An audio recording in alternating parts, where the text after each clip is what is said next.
Welcome back, everyone. Ready for another deep dive? Today, we're wading into some pretty interesting waters, and I have to say, I'm kind of excited about this one, Always fun to see how the AI landscape is shifting. right?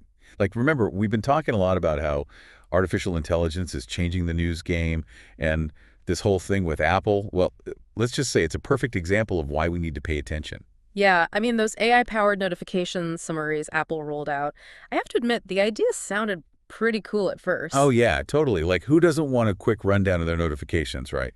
Like, less clicking, less scrolling, just get to the point. But it's like that old saying, too good to be true.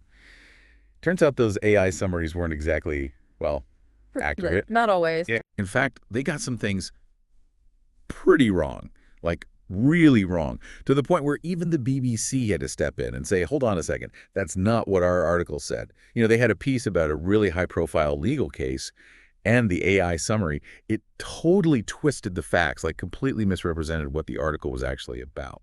It's a good example of why this whole AI and news thing is so tricky. Like, on the surface, using AI to sort of curate and condense information for us sounds great.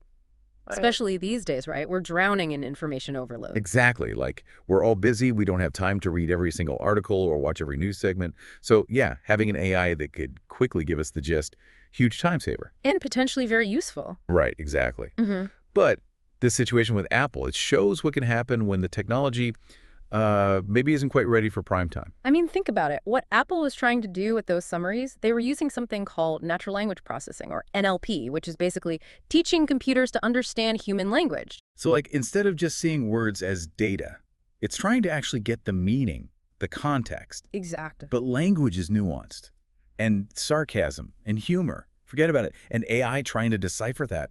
It's a recipe for disaster, especially when we're talking about news and information. And that's where those AI summaries went off the rails. It's almost like they were creating these, like, I don't know, almost fake news headlines. Unintentionally, of course, but still. Right. It's like accidentally creating clickbait, but with real world consequences. And that's the scary part, right? Right. Like, imagine relying on those summaries and getting completely false information about a major event or a critical issue.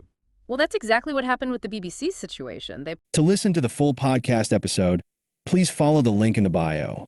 Also, don't forget to like, comment, and subscribe.